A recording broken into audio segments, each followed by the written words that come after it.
Okey, Assalamualaikum warahmatullahi wabarakatuh. Selamat datang kepada adik-adik ke kelas kita pada hari ini. Pada hari ini kita akan mempelajari tajuk manusia bagi mata pelajaran sains tahun 4. Kita sambung pelajaran kita. Pada buku teks, adik-adik boleh lihat muka surat 31.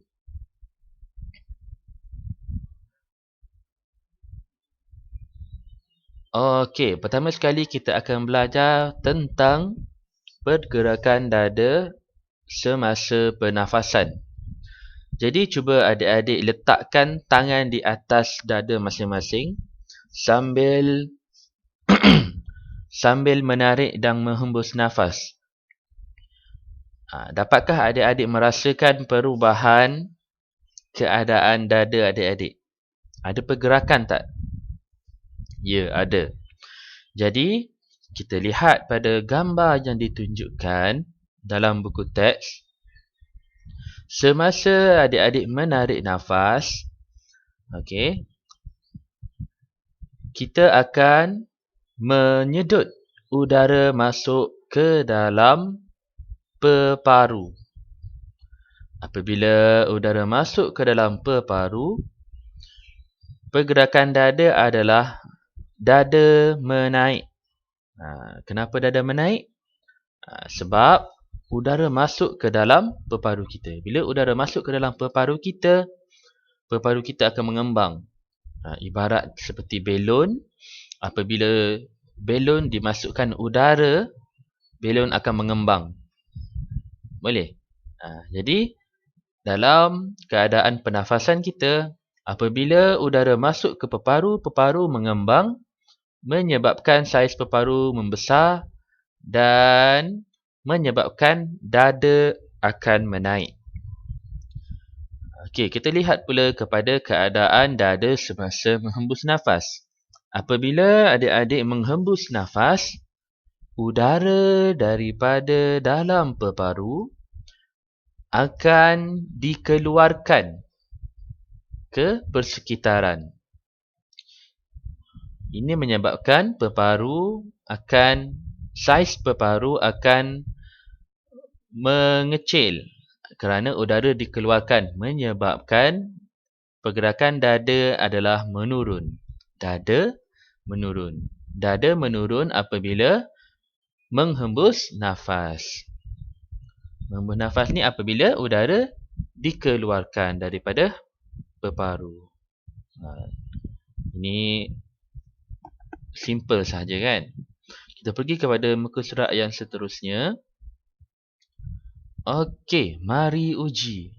Tajuk dia pergerakan dada semasa bernafas. Jadi seperti yang cikgu dah terangkan tadi, adik-adik boleh buat sendiri aktiviti ini di rumah bersama dengan bantuan adik-beradik yang lain ataupun dengan ibu bapa penjaga. Okey. Tujuan menyiasat pergerakan dada semasa menarik dan menghembus nafas. Alat dan bahan yang diperlukan, buku, tikar. Langkah-langkahnya adalah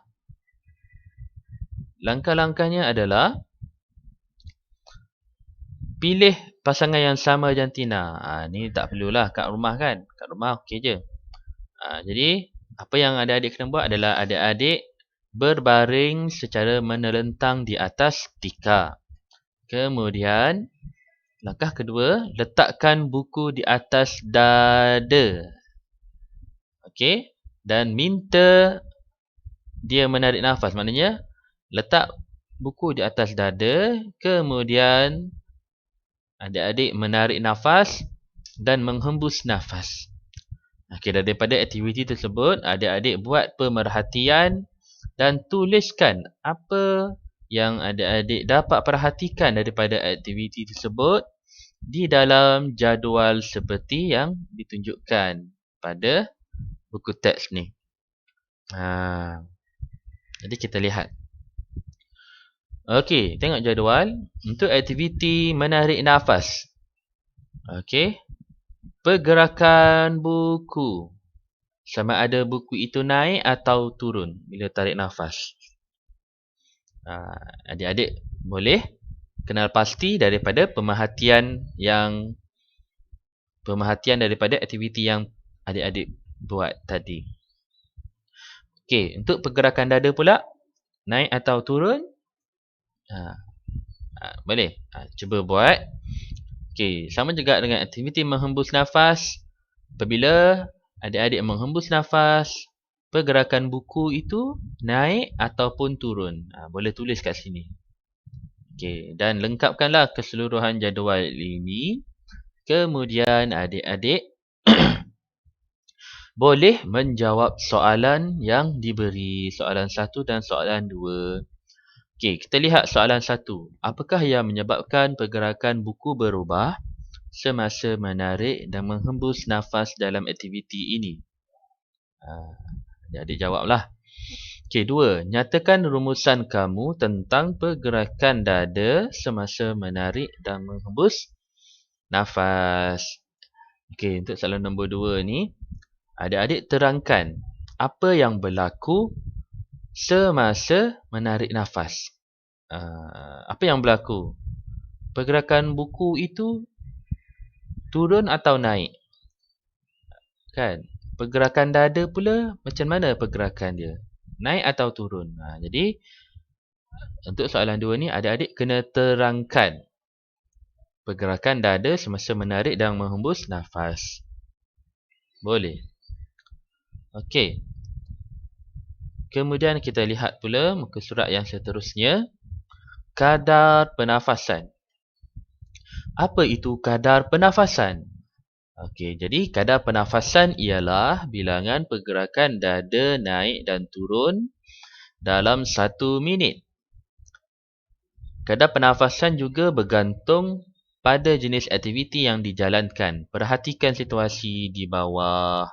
Okay, kita lihat dulu situasi yang ditunjukkan pada buku teks adik-adik muka surat 33. Kita lihat dulu situasi seorang pakcik sedang duduk berehat di atas bangku. Jadi aktiviti ini adalah aktiviti rehat. Yang mana kadar pernafasan adalah rendah. Okey. Kemudian untuk aktiviti yang dilakukan oleh 3 orang ini. Okey, aktiviti ini adalah aktiviti berjalan dan aktiviti Tai Chi, kan? Tai Chi ni. Dia bersenam cara Tai Chi. Maknanya ini adalah pergerakan yang perlahan. Kalau yang pakcik tadi keadaan rehat, kan? Tak buat apa-apa, kan?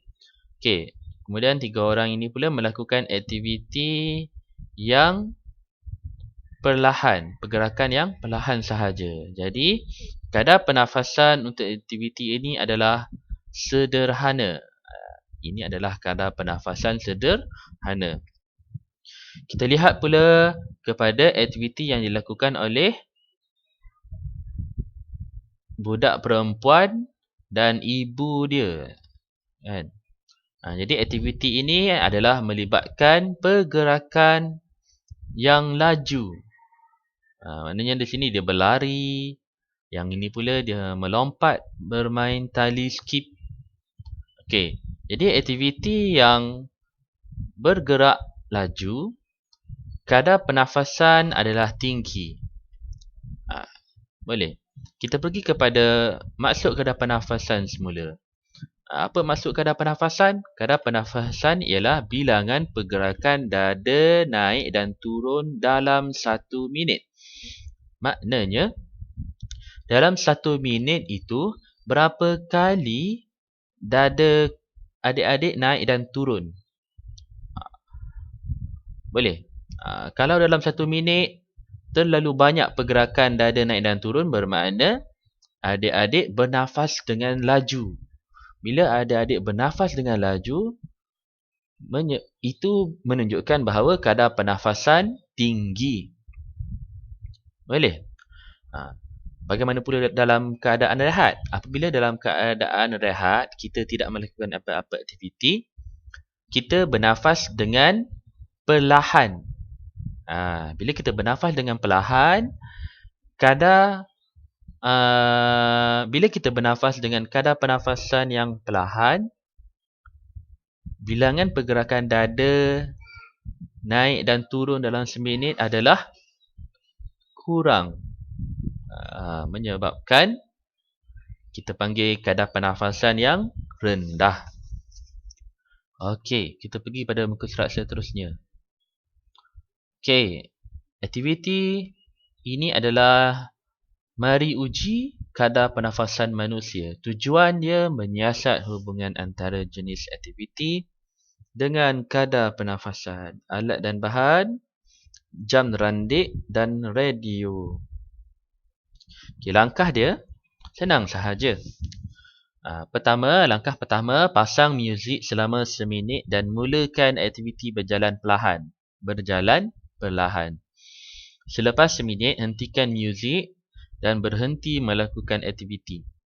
Langkah ketiga, letakkan tangan pada dada dan mulakan jam randik. Kemudian, kira bilangan pergerakan dada dalam masa seminit. Jadi, adik-adik setkan masa seminit dan mula kira ada berapa kali dada adik-adik naik dalam masa seminit. Kira. Kan? Dah cukup seminit, adik-adik hentikan kiraan dan tuliskan berapa kali bilangan pergerakan dada turun naik yang adik-adik kira tadi. Jadi, bila dah dapat kiraan, adik-adik tuliskan di dalam jadual yang disediakan pada langkah keempat. Boleh. Jadi, ulang langkah 1 hingga 4 dengan aktiviti berlari setempat dan melompat bintang. Boleh.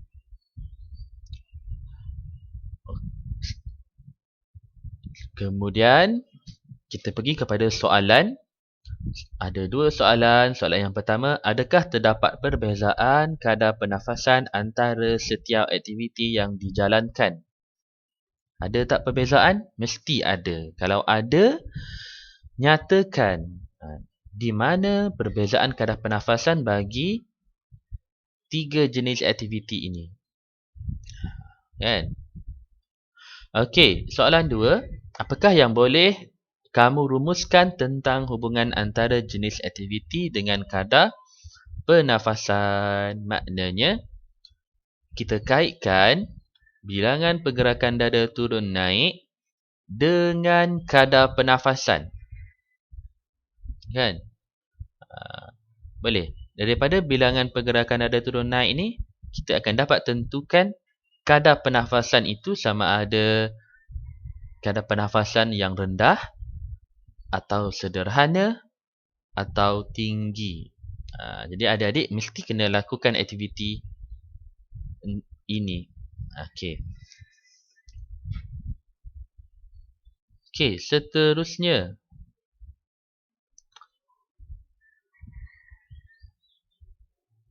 Situasi yang memberikan kesan terhadap pernafasan kita. Jadi kita belajar pernafasan manusia adalah melibatkan kita menghirup udara dari persekitaran masuk ke dalam peparu kita. Okey.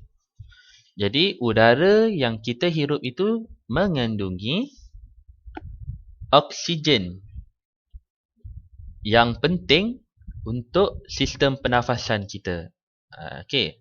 Jadi, udara di persekitaran yang bersih dapat memastikan manusia bernafas dengan lebih baik. Perhatikan situasi di bawah. Terdapat 4 situasi yang berbeza. Kita nak lihat adakah setiap situasi ini memberi kesan kepada pernafasan manusia. Kita lihat situasi pertama di kawasan tempat pembakaran sampah. Adik-adik rasa kita boleh bernafas dengan baik atau tidak? di kawasan ini. Boleh atau tidak? Tak boleh kan? Kita akan rasa lemas. Sebabnya, apa sebab dia?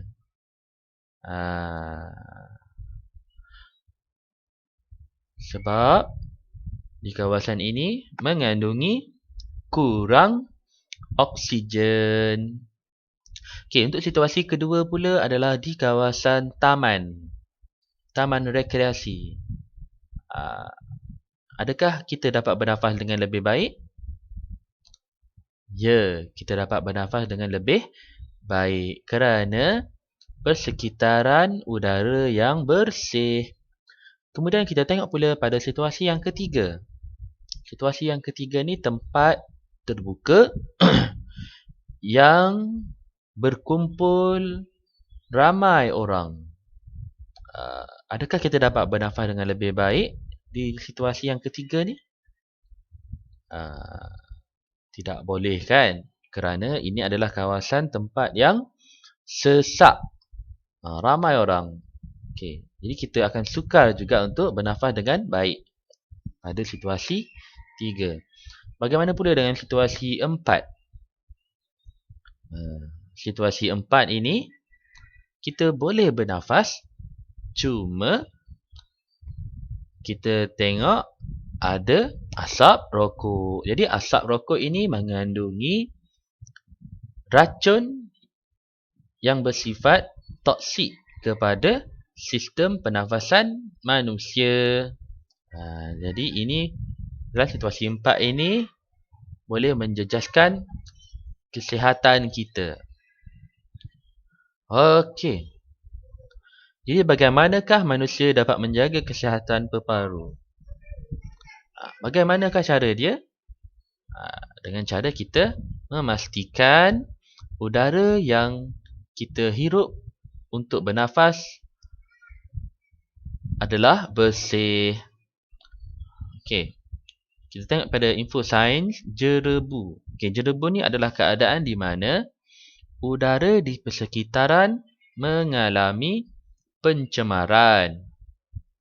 Jadi jerebu ialah udara kering yang mengandungi gas-gas, habuk dan debu terapung di atmosfera yang menyebabkan keadaan sekeliling kelihatan kabur dan tidak baik untuk kesihatan manusia.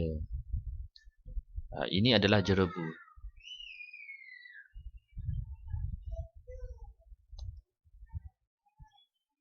Okey, akhir sekali, menjaga kesihatan peparu. Alat dan bahan, kertas, alat tulis, kad situasi dan sampul. Okey. Ini aktiviti kumpulan tapi adik-adik cuba buat dalam bentuk peta buih atau buat dalam apa-apa saja cara yang mana adik-adik senaraikan kenapa kesihatan peparu adalah penting kepada kesihatan kita. Boleh? Okey, kita lihat dulu. Langkah pertama, bentukkan kumpulan dengan 4 orang ahli. Kalau tak ada ahli, buat secara individu. Okey. Kemudian, adik-adik cuba cari beberapa situasi dan apakah situasi itu memberikan kesan baik atau kesan buruk dan bagaimana cara untuk kita mengatasi sekiranya situasi itu mengandungi kesan yang buruk kepada sistem pernafasan kita. Ini kalau adik-adik rasa susah nak buat, tak perlu buat pun tak apa. Sebab ini sebenarnya aktiviti yang melibatkan kumpulan, melibatkan aktiviti yang perlu disusun, kan? Okay, jadi setakat itu sahaja pembelajaran kita pada hari ini untuk tajuk manusia, subtopik kadar pernafasan manusia. Pada kelas yang seterusnya, kita akan mempelajari pula tentang perkumuhan dan penyah tinjaan. Jadi cikgu harap adik-adik dapat memahami sesi pembelajaran kita pada hari ini. Cikgu ucapkan selamat maju jaya, selamat belajar. Assalamualaikum warahmatullahi wabarakatuh.